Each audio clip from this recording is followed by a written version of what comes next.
Les vraies voix Sud Radio, ça fait du clic sur les réseaux sociaux. Bonsoir Félix. Bonsoir. Mathieu. Bonsoir Félix. Certains le surnomment le vice-président d'Emmanuel Macron. La mise en examen d'Alexis Kohler suscite beaucoup de réactions. Oui, on l'a appris tout à l'heure, le secrétaire général de l'Élysée mis en examen depuis le 23 septembre. Ça fait une dizaine de jours pour prise illégale d'intérêt dans l'enquête sur ses liens avec l'armateur MSC. Info confirmée cet après-midi par le procureur national financier. Alexis Kohler, un très proche d'Emmanuel Macron, à tel point que le magazine l'Obs, par exemple, les avait surnommés les jumeaux de l'Élysée, d'où ces réactions nombreuses depuis que la nouvelle a été publiée tout à l'heure. Après le renvoi déjà du garde des Sceaux Éric Dupond-Moretti en procès par la Cour de justice de la République, certains, comme par exemple Jean-Marie Huppel, s'amusent sur Twitter à exhumer des archives du candidat Macron en 2017 à toutes fins utiles. Si vous étiez mis en examen, est-ce que vous renonceriez à être candidat ?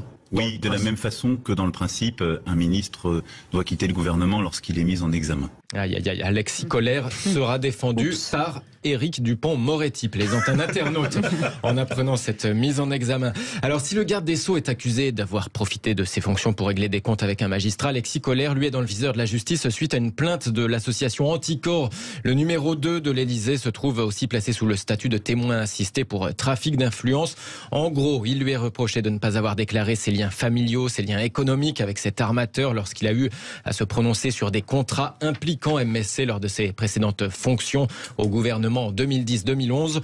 Ambiance de fin de règne alors qu'il reste plus de 4 années. Ça va être long, commente un autre tweetos. Alexis Kohler, de son côté, conteste avec force avoir commis tout délit selon un communiqué tout à l'heure de son avocat. Philippe Bilger, c'est dur quand même quand le secrétaire général de l'Élysée est mis en examen. Oui, mais j'y vois un motif d'espoir pour celui qui a besoin de justice en France. Ça montre que malgré une certaine lenteur, à un moment donné, eh bien, des magistrats le mettent en examen. Ça ne veut pas dire, entendons-nous, hein, je prends des précautions sincères, qu'il est coupable. Mais c'est d'autant plus surprenant, cette mise en examen, qu'Emmanuel Macron s'était personnellement investi dans la procédure en envoyant une lettre pour attester la parfaite déontologie de Alexis Kohler. Donc j'y vois un motif d'espoir démocratique. Nicolas Corato. Oui, peut-être aussi ajouter que cette mise en examen intervient quelques jours après un très grand turnover, changement d'équipe à l'Élysée, puisque plusieurs dizaines de conseillers sont partis et d'autres sont arrivés, et qu'effectivement, on pouvait se demander si Alexis Kohler allait rester. Il est resté, il est toujours là, et il est aujourd'hui mis en examen.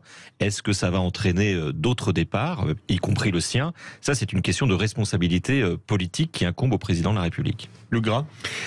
C'est embêtant pour Macron parce que, rappelez-vous, en 2017, je reviens toujours à l'origine, il avait promis de nouvelles pratiques politiques, des choses, voilà, on allait sortir du vieux monde politique pour trouver quelque chose de mieux. Il faut savoir pour les auditeurs que le secrétaire général, c'est vraiment l'homme de confiance du président de la République. C'est vraiment, dans une entreprise, ce serait l'équivalent du directeur des affaires financières et juridiques. Voilà, c'est vraiment l'homme de confiance.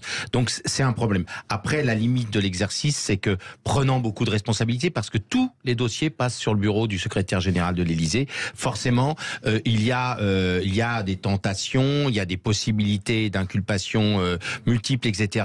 Et là, c'est vrai que la charge n'est pas facile. Dans la République exemplaire, il n'est pas facile de rester clean toute son existence. Et puis là, il s'est dit qu'il allait peut-être donner un petit coup à la famille. Franchement, il a peut-être pas vu les conséquences de la chose, mais c'est vrai que pour Macron, ça fait vraiment, dans le paysage qu'il nous avait présenté en 2017, ça fait vraiment pas très bien. Vous l'avez dit, mais il faut le repréciser pour vos auditeurs. Les faits qui lui sont reprochés dans cette mise en examen remontent à 2010-2011. Oui, c'est à une époque où il n'était pas secrétaire général de l'Élysée et qui n'avait pas de fonction. Il était au ministère. Voilà. Allez, on passe au débat du jour.